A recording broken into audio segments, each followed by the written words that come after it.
안녕하세요. 나미입니다. 여기에 와주셔서 정말 기뻐요. 채널 구독하시고 곧 시작될 이야기를 저와 함께 들어주세요. 이준우 배우가 소셜미디어에 글을 올렸을 때 저는 아무 생각 없이 댓글을 달았습니다. 아들, 엄마가 보낸 보약 꼭 챙겨 마시렴. 그 순간 수많은 팬들의 분노가 폭발했습니다. 댓글창은 순식간에 난장판이 되었죠. 당신 누구야? 감히 우리 오빠를 모욕해. 어디서 감히 엄마 행세를 해? 이내 피식 웃음이 나왔습니다. 그들이 알 리 없죠. 이 시대 최고의 탑스타. 이준우가 사실은 저희 아들 같은 존재라는 것을요. 아니, 정확히 말하면 저희 엄마와 가장 친한 친구의 아들이었습니다. 제 엄마의 가장 친한 친구분은 이혼 후 홀로 이준우를 키우시다가 안타깝게도 지병으로 세상을 떠나셨습니다. 돌아가시기 전에 엄마에게 준우를 부탁하셨죠. 엄마는 눈물을 글썽이며 준우를 건강하게 잘 키우고 공부도 잘 시키겠다고 약속했습니다. 저는 그 모습을 보면서 엄마의 따뜻한 마음에 감동했지만 동시에 막연한 불안감에 휩싸였습니다. 과연 엄마가 잘 해낼 수 있을까? 하는 의문이었죠. 제 엄마는 자유로운 영혼의 소유자였거든요. 며칠 준우를 돌보시더니 금세 힘들어하며 아빠를 끌고 해외여행을 떠나버렸습니다. 그것도 3년 동안은 돌아오지 않겠다고 선언하면서요. 그렇게 준우는 졸지에 저의 책임이 되어버렸습니다. 준우를 처음 만났을 때 저는 22살에 갓 졸업한 사회초년생이었습니다. 월 200만 원 남짓한 박봉의 직장인이었죠.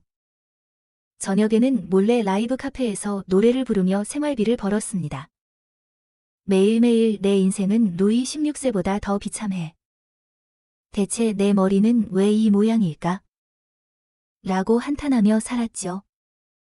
당시 저는 정말이지 앞날이 막막하게 느껴졌습니다. 미래에 대한 불확실성, 경제적인 압박감, 그리고 무엇보다 혼자서 모든 것을 감당해야 한다는 막중한 책임감이 저를 짓눌렀습니다. 그때의 저는 정말이지 세상의 모든 짐을 짊어진 듯한 기분이었어요. 어깨는 늘 축 처져 있었고 얼굴에는 웃음기가 사라진 지 오래였습니다. 그런 저에게 갑자기 나타난 14살, 15살쯤 되어 보이는 소녀는 또 다른 짐처럼 느껴질 수밖에 없었죠. 그날 준우는 검은색 후드티를 입고 커다란 여행 가방을 끌고 길가에 조용히 서 있었습니다. 그 아이의 눈빛은 마치 얼음처럼 차가웠습니다.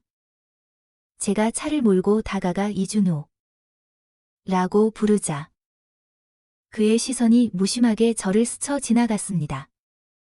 저는 순간 놀라움을 금치 못했습니다. 세상에, 엄마 친구의 유전자가 이렇게 훌륭할 줄이야. 요즘 애들은 왜 이렇게 잘생긴 거야? 정말 내 취향인데. 저는 속으로 감탄하며 어쩔 줄 몰라 했습니다. 그 차갑고도 날카로운 눈빛 속에서 저는 묘한 매력을 느꼈습니다. 마치 흑백 영화 속 한 장면처럼. 그의 존재는 저에게 강렬한 인상을 남겼습니다. 그때까지만 해도 저는 그 아이가 제 삶에 이토록 깊이 들어오리라고는 상상조차 하지 못했습니다. 아니, 잠깐만. 정신 차려 한솔아. 이 아이는 엄마 친구가 나에게 부탁한 아들이잖아. 절대 딴 생각하면 안 돼. 저는 고개를 마구 흔들며 어색한 미소를 지으려고 노력했습니다. 나는 한솔아야. 내 엄마 친구의 딸이지. 널 데리러 왔어. 준우는 고개를 숙인 채 누나랑 같이 가기 싫어요. 라고 나지막이 말했습니다. 저는 속으로 이 녀석. 어린 나이에 고집은 엄청 세네. 라고 생각했습니다. 하지만 동시에 이해가 되기도 했습니다. 방금 엄마를 잃고 낯선 여자와 함께 가야 한다니. 누가 좋아하겠어요. 그 아이의 차가운 눈빛 뒤에는 분명 깊은 슬픔과 상처가 숨겨져 있을 것이라고 짐작했습니다. 저 역시 어릴 적 부모님과 떨어져 지내야 했던 경험이 있었기에 그 아이의 불안하고 위축된 마음에 깊이 공감할 수 있었습니다. 그 순간 저는 그 아이에게 단순한 보호자가 아닌 진심으로 마음을 열어줄 수 있는 존재가 되어야겠다고 다짐했습니다. 그래서 저는 목소리를 부드럽게 낮추며 말했습니다. 말 잘 들어. 우리 집에 가면 누나가 맛있는 계란 볶음밥 해줄게. 놀랍게도 계란 볶음밥이라는 말에 준우는 걸음을 멈췄습니다. 그의 깊은 눈빛이 저를 올려다보았습니다. 한참 동안 침묵이 흘렀고 이내 그는 마치 무거운 짐을 내려놓은 듯한 표정으로 작게 네 라고 대답했습니다. 그 한마디에 저는 알 수 없는 안도감을 느꼈습니다.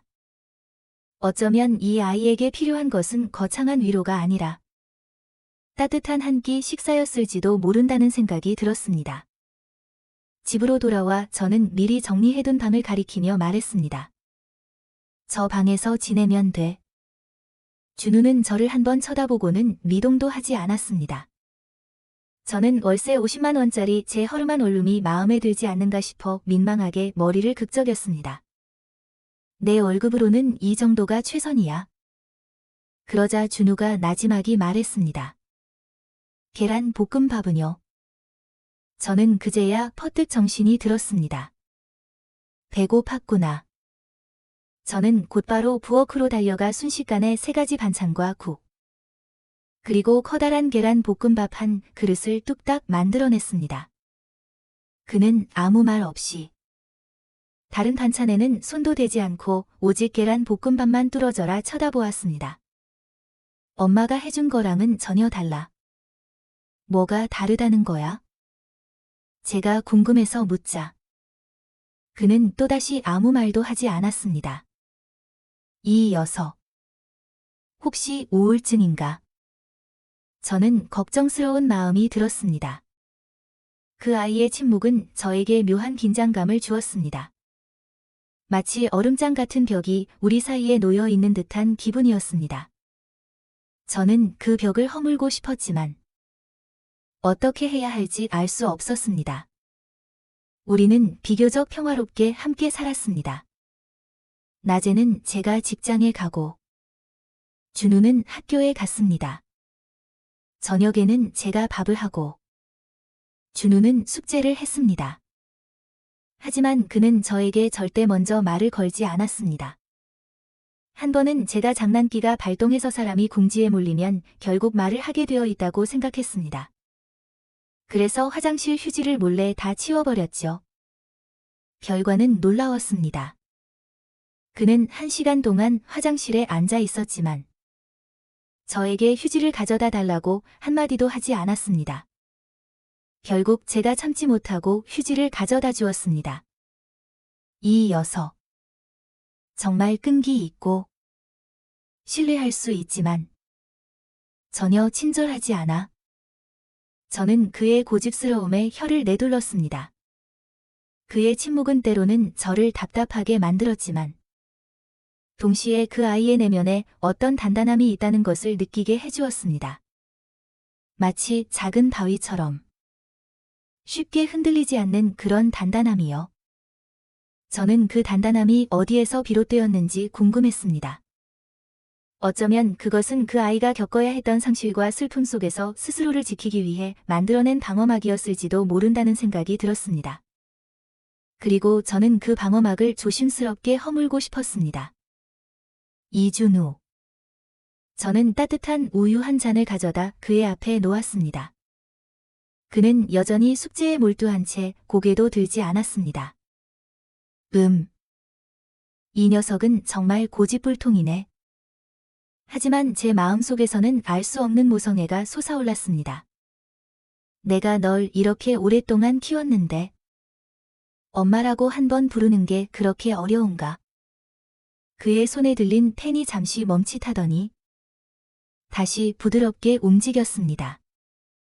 저는 내가 대답하지 않으면 동의하는 걸로 알게. 라고 말했습니다.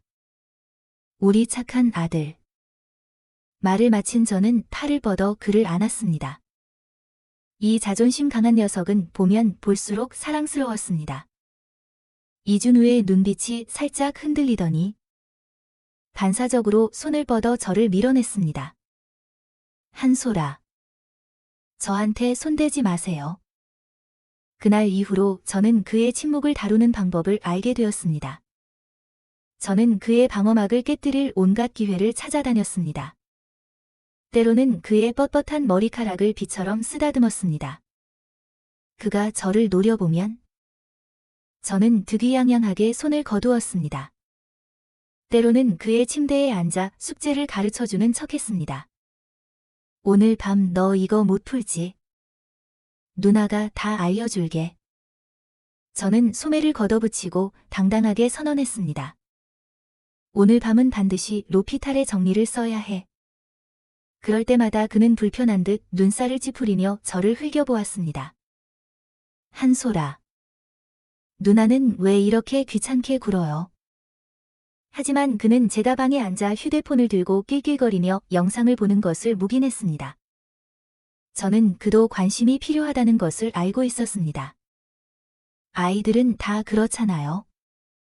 저는 그의 차가운 겉모습 뒤에 숨겨진 여린 마음을 보았습니다.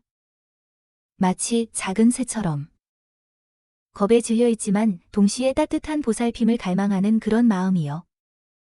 저는 그 아이에게 제가 줄 수 있는 모든 따뜻함을 주고 싶었습니다. 그가 저를 밀어낼수록 저는 더 가까이 다가가려 노력했습니다. 어쩌면 그것이 그 아이의 상처를 치유하는 유일한 방법이라고 생각했으니까요. 그날 오후 라이브 카페는 일찍 문을 열었습니다. 저는 무대 위에서 기타를 안고 몸에 달라붙는 검은색 원피스를 입은 채 저를 뚫어져라 쳐다보는 시선들 하나하나에 자신감 넘치는 미소를 지었습니다.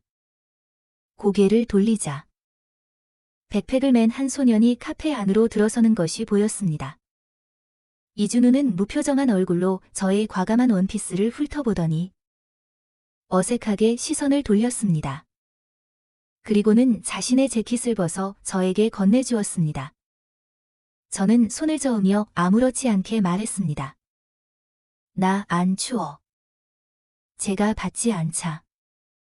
그는 아무 말 없이 제 몸에 재킷을 덮어주었습니다. 한솔아. 집에 가서 밥 먹어요. 저는 어이가 없어서 웃음이 터져나왔고 그의 머리를 쓰다듬었습니다. 어이구. 우리 아들 다 컸네. 엄마 밥도 해주고. 이준우는 얼굴을 돌리며 말했습니다. 저를 아들이라고 부르지 마세요. 한솔아. 누나는 왜 이렇게 귀찮게 굴어요? 주변의 남자들이 제가 떠나는 것을 보며 물었습니다. 한솔아 씨. 어디 가세요? 한 곡 더 불러주세요. 저는 웃으며 대답하려다. 이준우가 얼굴을 새까맣게 굳힌 채 그들을 노려보는 것을 보았습니다. 그들은 몇 초간 멍하니 있다가 이내 폭소를 터뜨렸습니다. 한솔아 씨. 늑대 새끼를 키우시나 봐요. 이준우는 그들을 무시하고 저를 끌고 나갔습니다. 밖으로 나오자마자 찬바람이 불어와 몸을 으스스하게 만들었습니다. 젠장. 날씨는 왜 이래? 나쁜 남자들 마음처럼 차갑네. 한솔아. 그의 목소리는 살짝 잠겨 있었고 어둠 속에 잠겨 있었습니다. 앞으로 여기 오지 마세요. 저는 어이가 없어서 고개를 저었습니다. 안 돼. 내 월급이 200만 원도 안 되는데. 여기서 알바 안 하면 우리 둘 다 굶어 죽어. 그럼 제가 덜 먹을게요.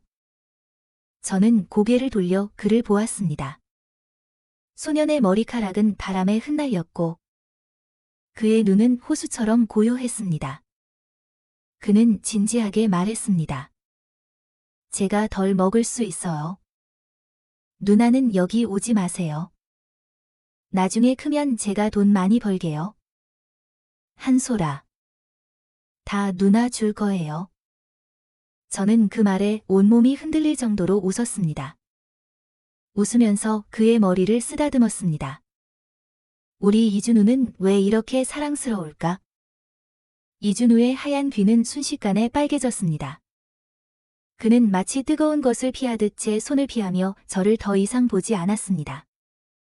집에 가요. 그래, 그래. 집에 가자. 그 일은 결국 아무 진전도 없었습니다. 겉으로는 그에게 동의했지만 돈은 벌어야 했습니다. 그래서 그가 야간 자율학습을 가는 동안 저는 몰래 라이브 카페로 달려갔습니다. 기름, 소금, 간장. 차돈이 없으면 이 모든 것이 무의미했습니다. 내 걱정이 통장 잔고만큼만 적었으면 좋겠다. 저는 한숨을 쉬었습니다. 그 밤, 저는 무대 위에서 기타를 치며 노래를 불렀습니다. 제 목소리는 때로는 슬프게, 때로는 격정적으로 울려 퍼졌습니다. 시끄러운 음악 소리 속에서 저는 잠시나마 현실의 무게를 잊을 수 있었습니다. 하지만 노래가 끝나고 무대에서 내려오면 다시금 막막한 현실이 저를 덮쳐왔습니다. 준우를 책임져야 한다는 부담감, 미래에 대한 불안감, 그리고 무엇보다 제가 이 아이에게 충분한 것을 해주고 있는지에 대한 의문이 저를 괴롭혔습니다. 저는 그 아이에게 더 나은 삶을 주고 싶었습니다. 그 아이가 저처럼 돈 때문에 힘들어하지 않기를 바랐습니다.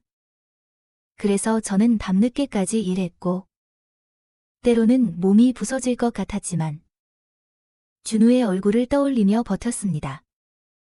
그 아이의 미래가 저의 손에 달려있다는 생각에 저는 결코 포기할 수 없었습니다. 이준우의 17번째 생일. 저는 그에게 스마트워치를 선물했습니다. 이거 봐. 전화도 할 수 있고, 메신저도 되고, 웹툰도 볼 수 있어. 저는 신이 나서 시계의 기능을 설명했습니다.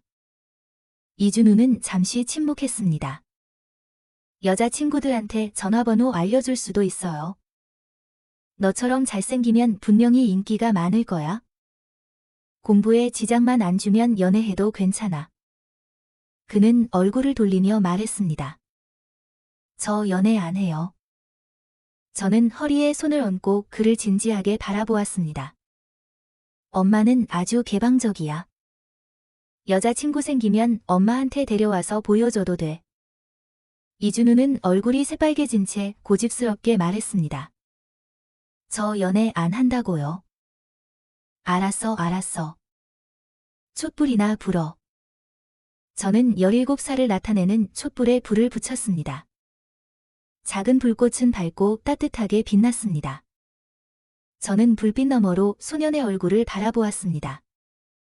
깊고 검은 눈동자. 아직은 앳된 얼굴선이었지만 점차 단단한 남자의 모습이 드러나고 있었습니다. 그는 케이크를 뚫어져라 쳐다보더니 갑자기 눈가가 붉어졌습니다. 저는 한숨을 쉬었습니다. 분명 엄마가 그리운 것이겠지요.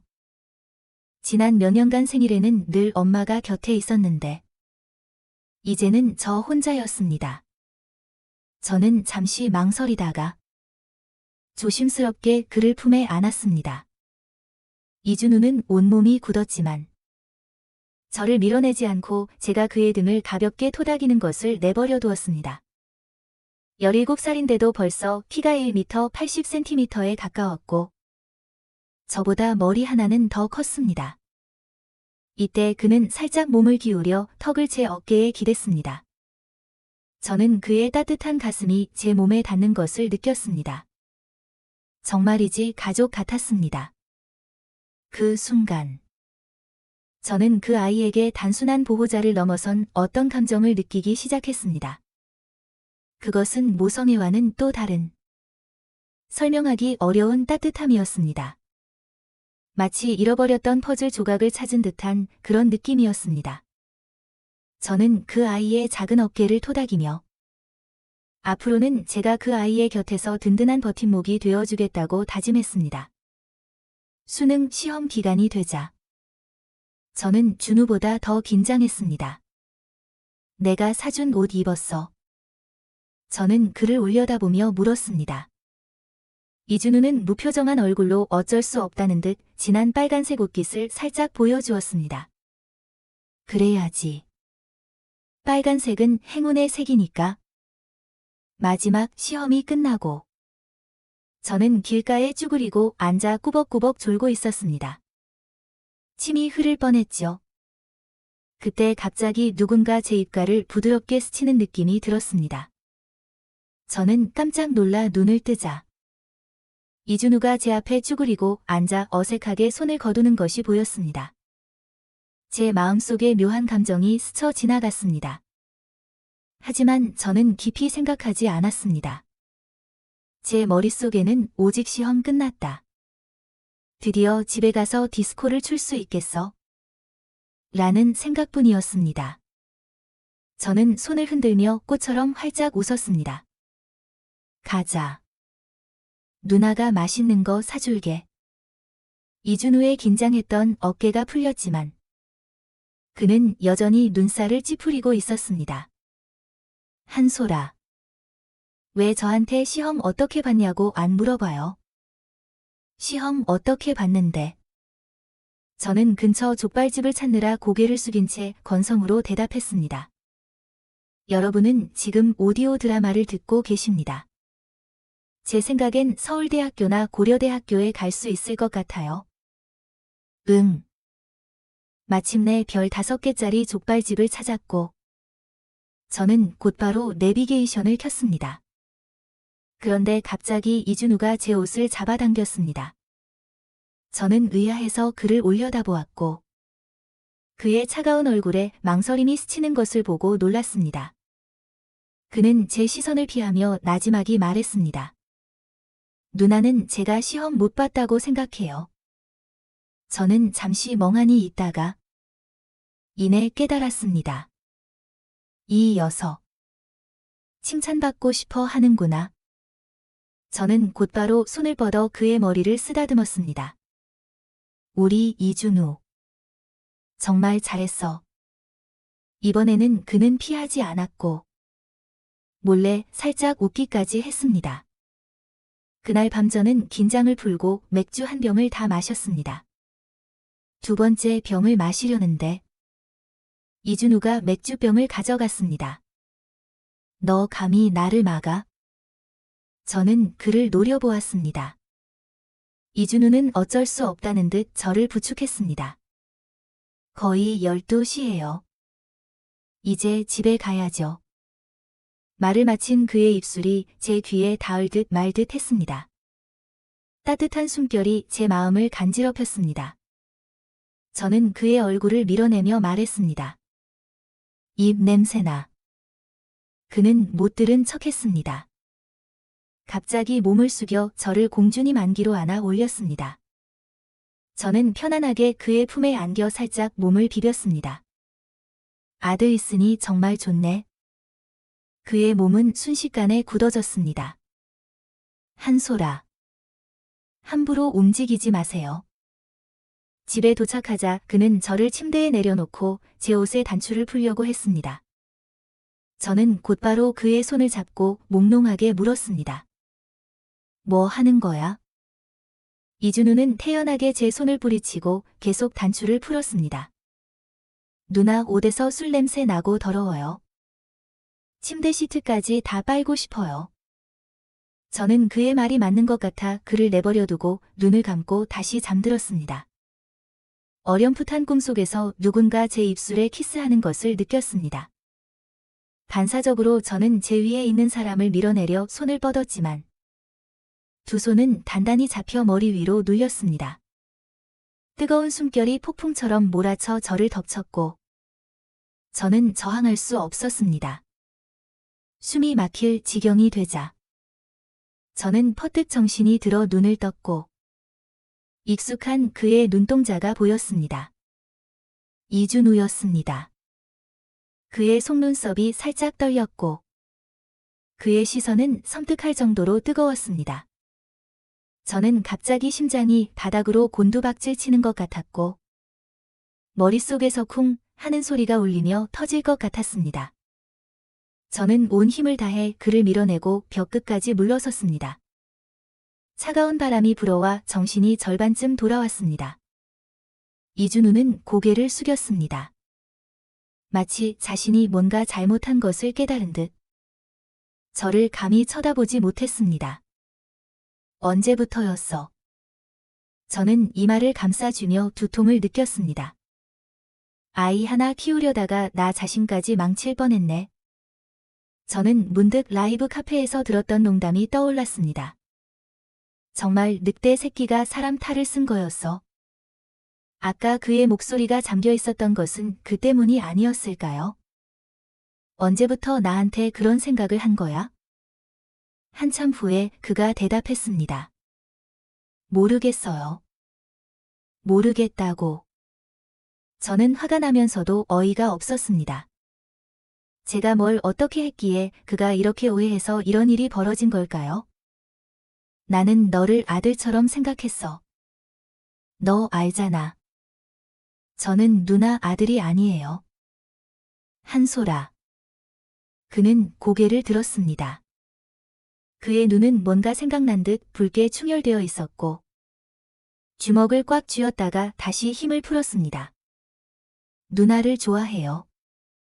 누나는 저한테 이렇게 잘해주는데 왜 우리는 함께 할 수 없어요? 저는 잠시 침묵했습니다. 제 마음속 깊은 곳을 들여다보았습니다. 그동안 제가 그를 돌본 것은 대부분 엄마의 부탁 때문이었고 부모를 잃은 아이에 대한 연민 때문이었습니다. 저는 정말 그를 가족처럼 생각했습니다. 나는 너보다 7살이나 많아.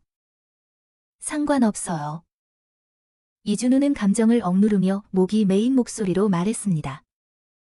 저는 부드럽게 설득하기 시작했습니다. 너는 아마 의존과 사랑을 착각하는 걸 거야. 너는 아직 어리고 여자들과 많이 접해보지 못했잖아. 내가 대학교에 가면 나보다 더 좋은 사람들을 많이 만날 수 있을 거야. 아니야. 그는 이를 악물고 억울한 목소리로 말했습니다. 좋아하는 건 좋아하는 거예요. 저 자신을 속일 수 없어요. 한소라. 저는 누나만 필요해요. 누나 말고는 아무도 안 돼요. 저는 그를 밖으로 내쫓고 방문을 잠가 그가 스스로를 돌아보게 했습니다. 침대에 앉아 저는 예전에 따뜻했던 순간들을 떠올렸습니다. 갑자기 그 모든 순간들이 어떤 의도를 숨기고 있었던 것처럼 느껴졌습니다.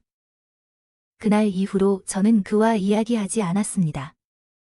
그가 지나갈 때마다 못 본 척했고 그가 말을 걸려고 할 때마다 피했습니다. 그렇게 하면 그가 그런 생각을 포기할 것이라고 생각했습니다. 그도 제가 자신을 피한다는 것을 이해한 듯 주먹을 꽉 쥐었다가 다시 힘을 풀었습니다. 저는 그가 포기하지 않았다는 것을 알았습니다. 단지 제가 그를 내쫓을까 봐 두려워한다는 것을요. 괜찮아. 시간은 모든 것을 지워줄 거야. 감정까지도. 그가 대학교에 입학할 때 제가 데려다 주었습니다. 학교 문 앞에서 그는 저를 아주 오랫동안 바라보았습니다. 저는 억지로 미소를 지었습니다. 이준우. 공부 열심히 해. 그의 눈가가 붉어졌고 그는 망설이다가 팔을 벌렸습니다. 누나. 한 번만 안아줄 수 있어요. 저는 미동도 하지 않았습니다. 그는 포기하지 않았습니다. 딱 한 번만요. 저는 마음을 굳게 먹고 등을 돌려 떠났습니다.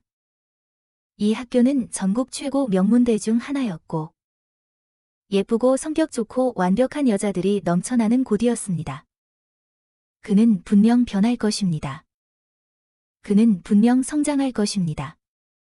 떠나면서 뒤를 돌아보니 그의 마르고 키 큰 모습이 길가에 조용히 서 있었습니다.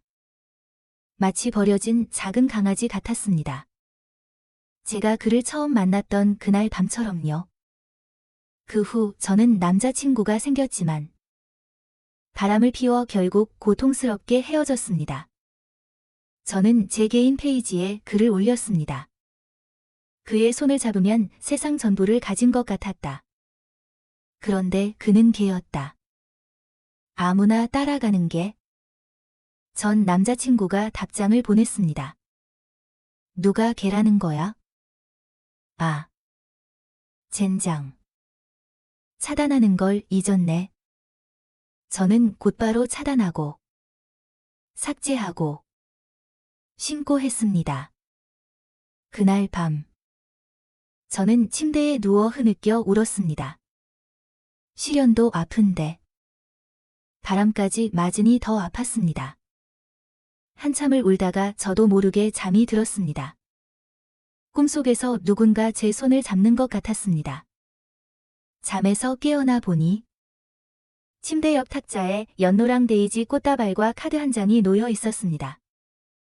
한소라. 아침 식사는 식탁에 있어요. 시계를 보니 이미 저녁 6시였습니다. 잠이 최고야. 에너지를 절약하는 방법이지. 세 끼를 한 끼로 합쳐. 아니. 잠깐만.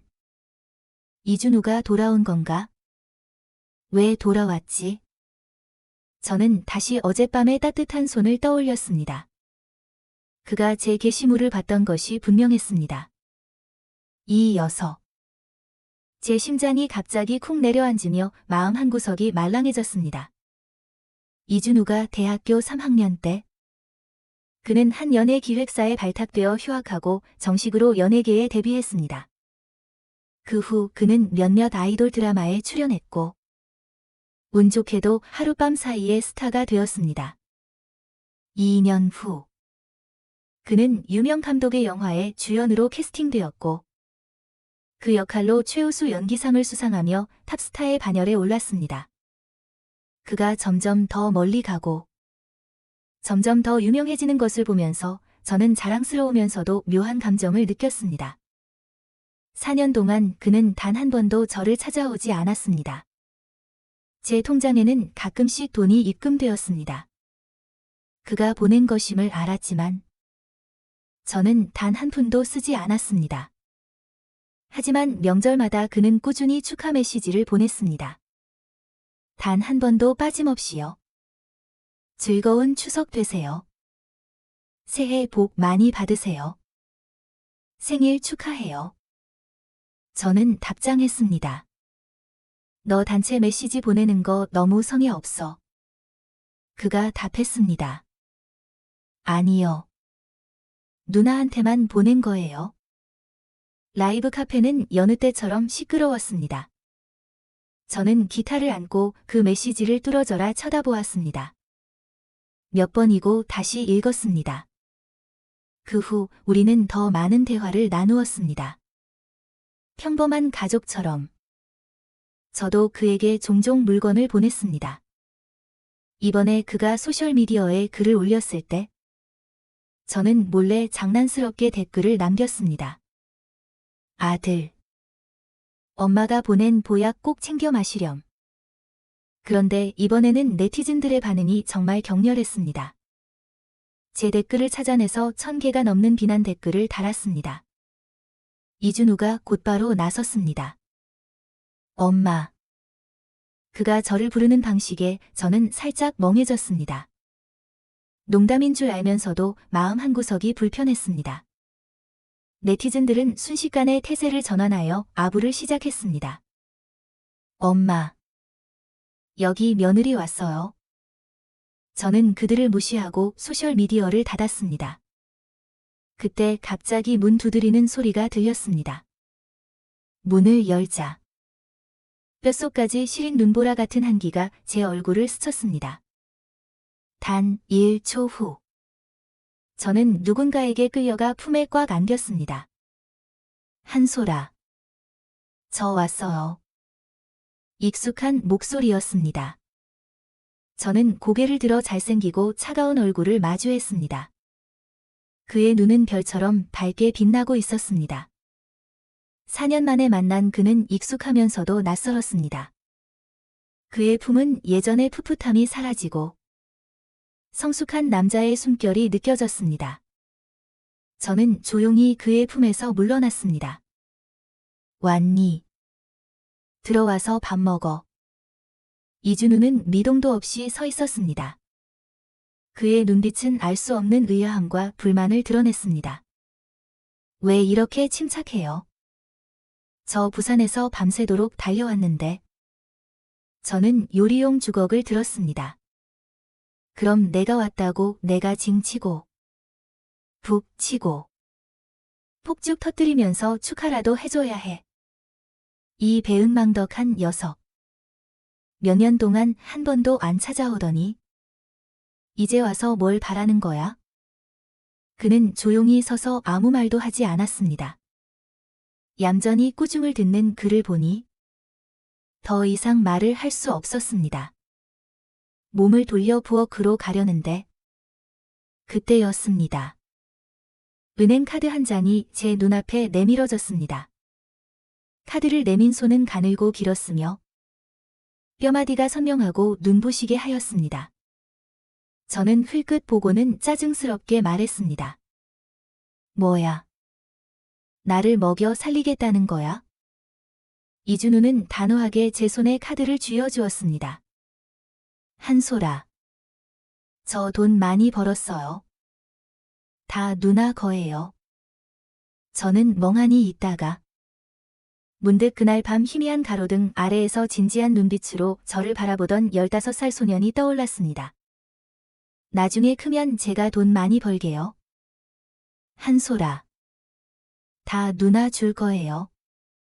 저는 등을 돌려 카드를 받지 않았습니다. 너 결혼할 때 쓰려고 모아둬. 내가 받으면 안 돼. 이준우는 성큼성큼 다가와 제 앞을 막아섰습니다.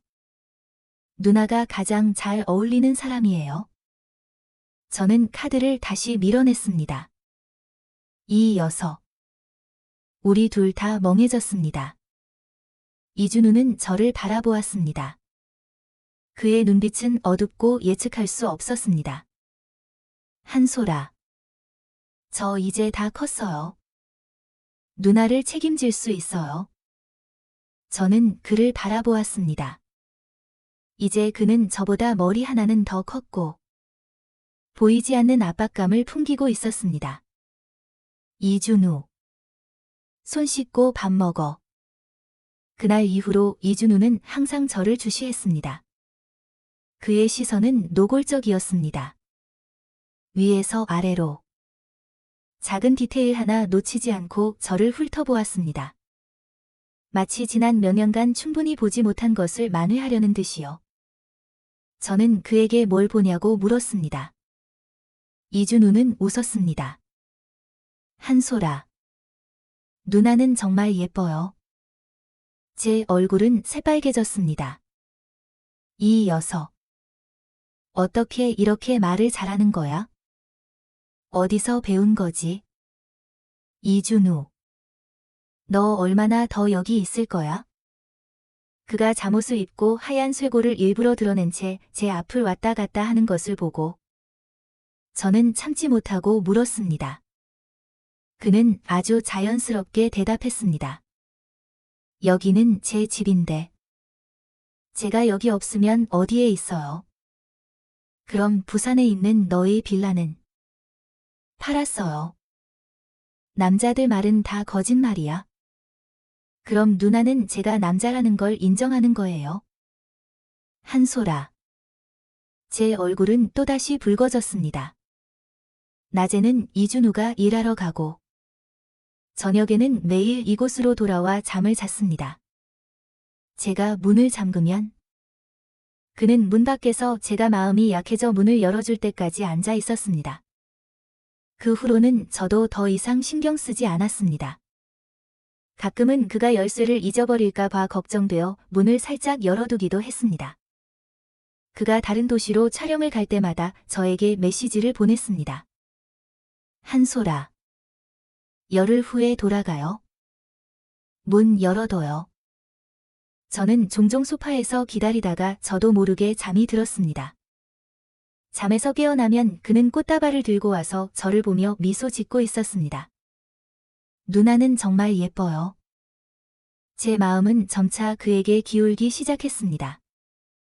마음속 가장 깊은 곳에 있던 얼음도 서서히 녹아내렸습니다. 사실 그가 데뷔한 이후로 저는 그의 모든 앨범을 샀고 그가 출연한 모든 드라마와 영화를 보았습니다. 포스터 하나하나를 깔끔하게 잘라 수첩에 붙이고 날짜와 사건을 꼼꼼히 기록했습니다. 4년 동안 단 한 번도 빠뜨리지 않았습니다. 마치 제가 한 소년이 저를 떠나 한 걸음 한 걸음 성장하고 한 걸음 한 걸음 빛나는 곳으로 나아가는 것을 지켜보는 것 같았습니다. 한 인터뷰에서 기자가 물었습니다. 이준우 씨. 이제 최우수 연기상도 받으셨는데 다음 목표는 무엇인가요? 그의 무심한 눈빛이 카메라를 스쳐 지나가더니 그는 한 글자 한 글자 천천히 말했습니다. 결혼하는 겁니다. 그 순간 플래시가 연이어 터졌고 촬영장은 파도처럼 술렁였습니다. 한 젊은 기자가 흥분을 참지 못하고 이어서 물었습니다. 그럼 이준우 씨, 마음에 둔 분이 있으시겠네요. 그는 말없이 고개를 끄덕였습니다. 그의 시선은 카메라를 뚫어져라 응시했습니다. 마치 화면 밖에 누군가를 바라보는 듯이요. 그때 저는 직장에서 몰래 라이브 방송을 보고 있었습니다. 주변 동료들이 물었습니다. 한소라 씨, 왜 얼굴이 빨개요? 저는 침착한 척 대답했습니다. 그냥 얼굴이 화사해서 그래요. 왜 또 창백해졌어요? 추워서 냉크림 발랐어요. 곧바로 탑스타 결혼. 이준우의 작은 목표라는 검색어가 인터넷을 뜨겁게 달궜습니다. 심지어 이준우가 말한 그 사람을 찾으려고 혈안이 된 사람들도 있었습니다. 저는 살짝 당황했습니다. 그가 돌아오자마자 그를 한 대 때렸습니다. 너 왜 라이브 방송에서 그런 말을 해? 이준우는 제 귀에 바싹 다가와 잠긴 목소리로 말했습니다. 한소라. 누나 라이브 방송 봤어요. 저는 그를 밀어내며 불편하게 말했습니다. 동료가 봐서 나도 잠깐 본 거야? 한소라. 그의 목소리는 낮게 깔려 있었고 마치 웃는 듯 했습니다. 왜 이렇게 입이 짧아요? 그날 밤 저는 샤워를 마치고 샤워 가운 끈을 꽉 묶었는데 갑자기 눈앞이 캄캄해졌습니다. 정전이었습니다. 저는 창문에서 들어오는 희미한 빛에 의지해 어둠 속에서 더듬거리며 두꺼비 집을 찾으려 했습니다. 그때 문득 이준우가 옆방에 있다는 것이 떠올랐습니다. 어릴 적 그는 어둠을 매우 무서워해서 밤에는 늘 불을 켜고 잤습니다. 이유를 물으니 그는 고개를 숙이고 말했습니다. 어둠 속에서 눈을 감으면 엄마가 떠나던 모습만 보여요. 하지만 이제 그는 22살이 넘었는데 어둠을 극복했을까요? 저는 여전히 조금 불안했습니다. 시험 삼아 불러보았습니다.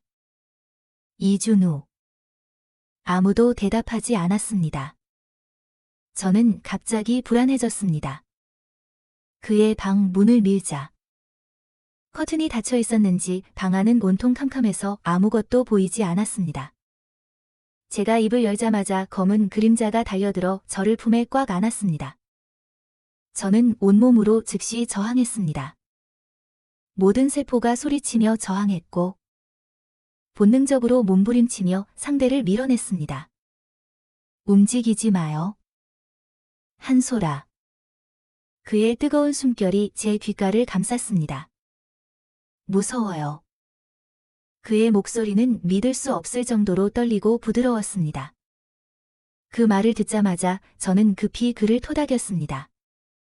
무서워하지 마. 내가 여기 있잖아. 너 22살 넘었잖아. 얼마나 더 안고 있을 거야? 나 두꺼비 집 확인해야 해. 안 놓을 거야. 저는 짜증이 나기 시작했습니다. 저는 야른 샤워 가운만 입고 있었고 옷깃은 아직 정리되지 않은 채 그의 가슴에 바싹 닿아 있었습니다. 갑자기 저는 한 손이 제 샤워 가운 끈을 느슨하게 당기며 안으로 들어오려는 것을 느꼈습니다. 제 머리는 터질 것 같았고 화가 나서 그를 세게 밀어냈습니다. 이준우, 너 점점 더 대담해지는구나. 바로 그때 불이 들어왔습니다. 하얀 불빛이 눈을 부시게 했습니다. 저는 제 앞에 서 있는 그를 보았습니다. 그의 눈에는 조금의 두려움도 없었습니다. 그럼 너 나를 속인 거였어? 저는 화가 나서 단호하게 말했습니다. 오늘 밤 너 밥 없어. 이준우는 저에게 종종 값비싼 물건들을 선물했습니다. 처음에는 프라다, 에르메스, 샤넬 가방을 마치 돈이 들지 않는 것처럼 계속 집으로 가져왔습니다. 저는 그에게 낭비벽이 심하다고 꾸짖으며 다 돌려주라고 했습니다. 하지만 그는 고집스럽게 말했습니다. 누나가 안 받으면 쓰레기통에 버릴 거예요. 저는 믿지 않았습니다. 단호하게 제 주장을 고수했습니다. 그런데 그는 정말 가방을 들고 쓰레기통으로 직행해서 버렸습니다. 저는 너무 아까워서 화가 났고 그를 한 대 때린 후 황급히 쓰레기통을 뒤졌습니다. 그는 제 손을 잡았습니다. 한솔아, 제가 말했잖아요. 제가 버는 돈은 다 누나 거예요. 누나만 쓰라고요. 직장에 갔을 때 동료가 저를 보며 물었습니다. 한솔아 씨, 오늘 갑자기 날씨가 추워졌네요. 저는 태연하게 대답했습니다. 내 가방이 에르메스인 걸 어떻게 알았어? 그 후 이준우는 저에게 믿을 수 없을 정도로 아름다운 온갖 종류의 꽃들을 자주 선물했습니다. 그는 제가 꽃을 좋아하는 것을 알았기에 저희 집에는 항상 싱싱한 꽃들이 있었습니다. 꽃잎 하나하나에 이슬이 맺힌 듯 결코 시들지 않는 것 같았습니다. 제 새로운 상사는 30이 넘은 남자였는데 키 크고 다리가 길고 잘생긴 아저씨였습니다. 그는 직원들을 점점 더 착취했고 전형적인 악덕 자본가였습니다. 저는 평생의 목표가 승진하고 돈을 많이 벌고 상사가 죽는 날을 기다리는 것이라고 선언했습니다. 여직원들은 그를 좋아하면서도 무서워했지만 저는 전혀 두렵지 않았습니다. 항상 직장에서 그를 바로잡았습니다. 그가 저에게 소리쳤습니다. 다른 사람들은 야근하는데 왜 당신은 야근 안 해? 저는 흘끗 보며 되받아쳤습니다. 다른 회사들은 망하는데 왜 사장님은 아직 안 망했어요? 야근 수당도 없이 야근하는 건 회사에 기여하는 거죠. 사장님은 우리가 자원봉사자인 줄 아세요? 아니면 대학생이라도 고용하세요. 그들은 학점과 실습 증명서만 있으면 되잖아요. 제 상사는 할 말을 잃었습니다. 하지만 제가 아무리 게을러도 일은 깔끔하게 처리했기 때문에 그는 저를 꼬투리 잡을 수 없었습니다. 회식 자리에서 그는 저에게 술을 대신 마셔달라고 했습니다. 저는 몇 잔 마시는 신용만 하고 화장실로 달려가 변기를 붙잡고 토했습니다. 그때 이준우에게 전화가 왔습니다. 한솔아, 왜 아직 집에 안 왔어요? 우리 개 같은 상사가 회식을 주최했어. 그는 제 목소리가 이상하다는 것을 알아챘습니다. 얼마나 마셨어요? 몇 잔밖에 안 마셨어. 별거 아니야. 저 아직. 그가 제 말을 끊었습니다. 어느 호텔이에요? 주소 보내세요. 저는 메신저를 열어 그에게 주소를 보냈습니다. 밖에서 제 상사의 목소리가 들렸습니다. 한솔아 씨. 괜찮아요. 개 같은 상사 목소리네. 저는 몇 마디 대답하고 옷을 정리한 후 나갔습니다. 그는 손을 뻗어 저를 부축하려 했지만 저는 옆으로 비켜섰습니다. 저 혼자 갈 수 있어요. 말이 끝나자마자 저는 벽에 부딪힐 뻔했고 어쩔 수 없이 그가 부축하는 대로 호텔 문까지 갔습니다. 제 상사. 김민주는 담배 한 개비를 피우며 옅은 한숨을 내쉬었습니다. 회사에서 당신이 제일 대담해. 저는 태연하게 되받아쳤습니다. 회사에서 사장님이 제일 잔심부름 잘 시키는군요. 한소라 씨. 남자친구 있어요. 저는 그를 올려다보았지만 머릿속에서는 이준우의 압도적인 얼굴이 떠올랐습니다. 김민주는 제가 멍하니 있는 것을 보고 웃으며 재킷을 벗어 제게 걸쳐주려 했습니다. 제가 거절하려는데 뒤에서 차가운 목소리가 들려왔습니다. 그녀는 남자친구 있어요. 이준우였습니다. 그는 김민준의 손을 차갑게 노려보았습니다. 제가 말했잖아요. 그녀는 남자친구 있어요. 말을 마친 그는 성큼성큼 다가와 저를 자기 등 뒤로 끌어당겼습니다. 어려 보이는데. 김민주는 눈살을 찌푸렸습니다. 마치 그를 상대할 가치도 없다는 듯이요. 이준우는 저를 품에 안았습니다. 한소라는 젊은 남자만 좋아해요. 너 지금 나를 모욕하는 거야? 김민주는 담배 연기를 내뿜으며 옅게 웃었습니다. 너 알아봤어. 너 이준우 배우 맞지? 이준우는 낮은 목소리로 말했습니다. 알면서도 저랑 싸우겠다는 거예요. 하지만 내가 듣기로는 김민주는 저를 탐색하는 눈빛으로 바라보았습니다. 그는 최근에 유명 여배우들과 스캔들이 많던데. 제 심장이 갑자기 쿵 내려앉았습니다. 지난번에는 당시 가장 유명한 스타였던 박서연 씨와 함께 호텔에 들어가는 사진까지 찍혔습니다. 저는 이준우를 올려다보았습니다. 그는 침착하게 대답했습니다. 다 루머예요. 언론에서 이미 다 해명했어요. 김민주는 담배를 비벼 껐습니다. 한소라. 잘 봐. 이 남자 주변에는 예쁜 여자들이 넘쳐나. 그는 이제 겨우 22살인데. 누가 그가 어떤 여자에게도 흔들리지 않을 거라고 장담할 수 있겠어. 저는 안 흔들려요. 이준우는 뭔가 증명이라도 하려는 듯 서둘러 제 손을 꽉 잡았습니다.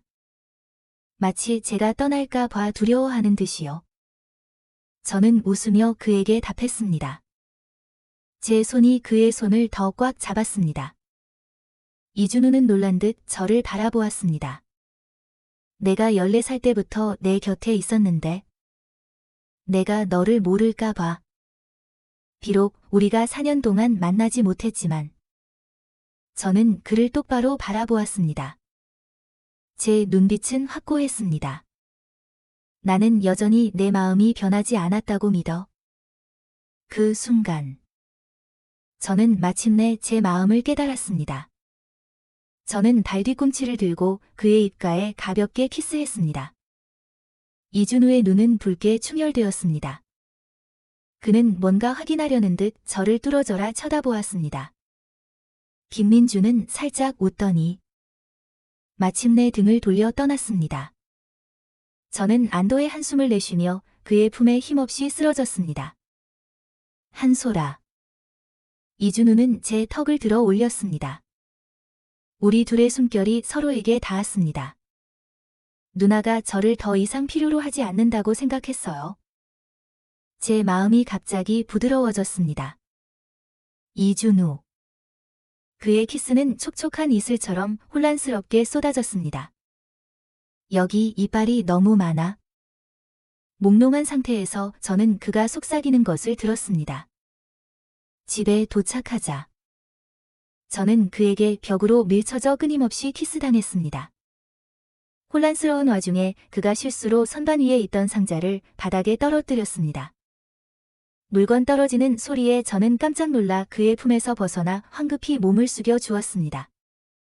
한소라. 제 심장이 마구 뛰었습니다. 이게 뭐야? 그는 몸을 숙여 음반 하나를 주었습니다. 저는 얼굴을 가리고 땅속으로 숨고 싶었습니다. 잠시 후, 저는 그의 웃음소리를 들었습니다. 작은 망치로 제 심장을 직접 두드리는 듯 부드러운 소리였습니다.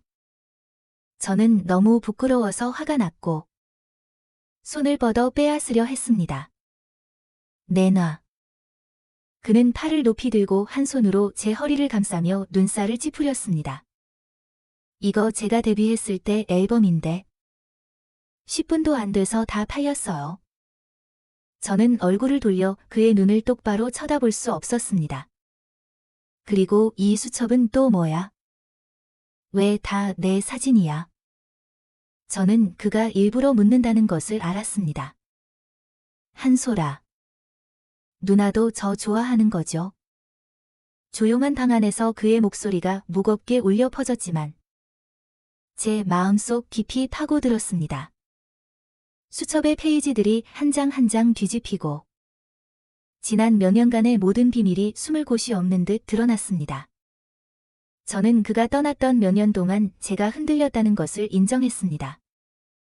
저는 종종 술에 취했고 꿈속에는 항상 이준우의 모습이 있었습니다. 그가 제 입가에 키스했고 우리는 그 키스에 깊이 빠져들었습니다. 정신이 들면 저는 스스로를 잊게 만들려고 노력했습니다.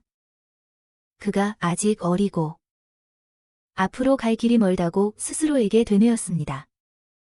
저는 영원히 그의 곁에 있을 수 없을 것입니다. 그는 저보다 더 많은 사람들을 만날 것이고 저보다 더 뛰어나고 더 아름답고 더 젊은 사람을 만날 것입니다. 그는 언제든지 저를 떠날 수 있을 것입니다. 저는 떠나지 않을 거예요. 마치 제 마음속 걱정을 읽은 듯 이준우는 한숨을 쉬며 저를 품에 안았습니다.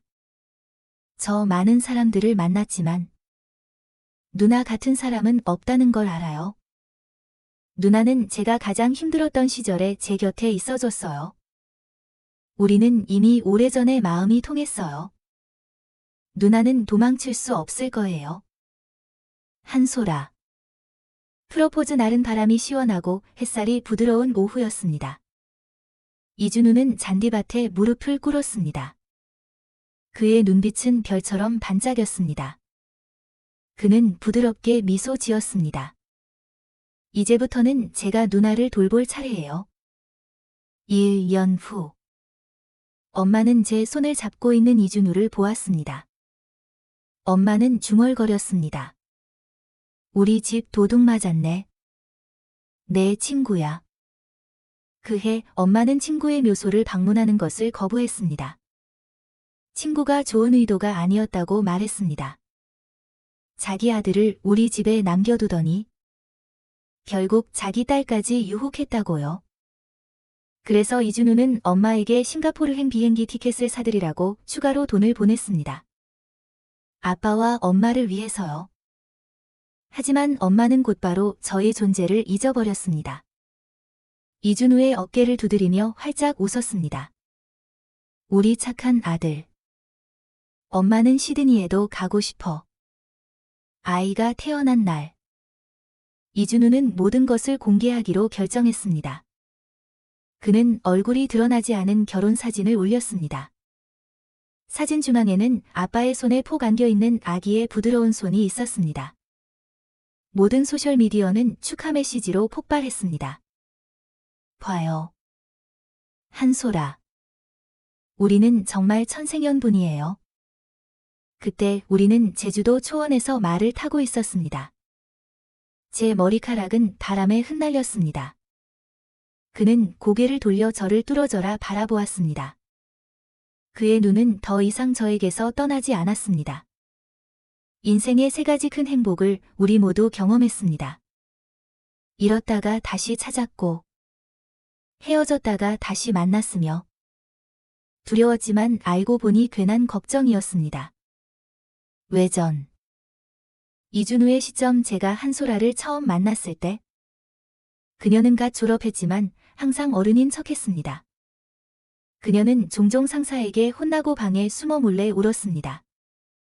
저는 그 방이 방음이 잘 안 된다는 것을 알았습니다. 저는 숙제를 하면서도 마음이 편치 않아 그녀의 방문을 두드렸습니다. 그녀는 눈물을 닦으며 아무렇지 않은 척했습니다. 방금 양파 썰어서 눈이 매워 죽겠어.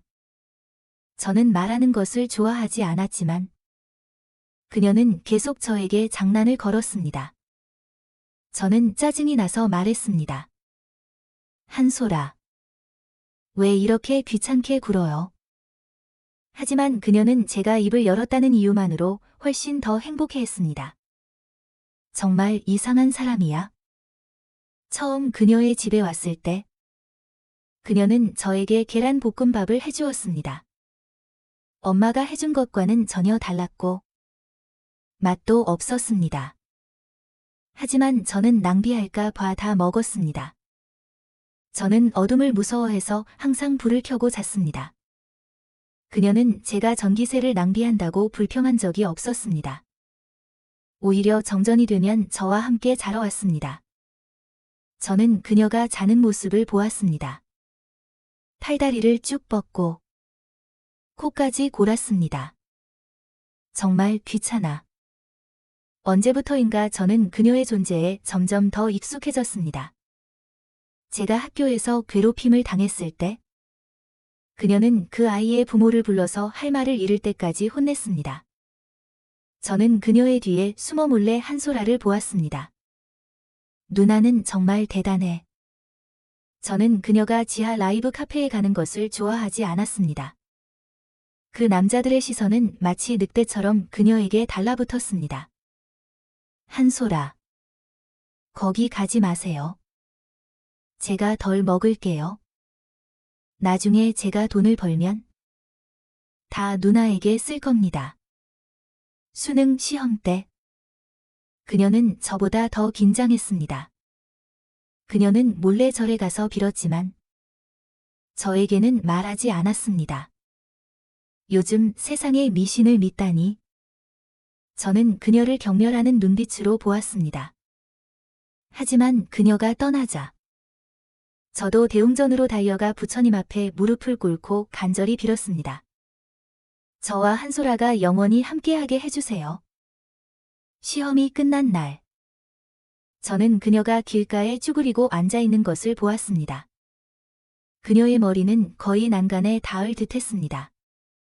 저는 손을 뻗어 그녀를 부축하려다가 작은 몸이 구석에 웅크려 있었고 맑고 하얀 얼굴은 평소에는 시끄럽지만 이때는 이상할 정도로 조용했습니다. 제 마음속에 설명할 수 없는 감정이 솟아올랐습니다. 그제야 저는 제가 방금 무엇을 했는지 깨달았습니다. 저는 한솔아의 입가를 만졌습니다. 제 마음은 혼란스러웠지만 다행히 그녀는 눈치채지 못했고 오히려 저를 데리고 축하하러 가자고 말했습니다.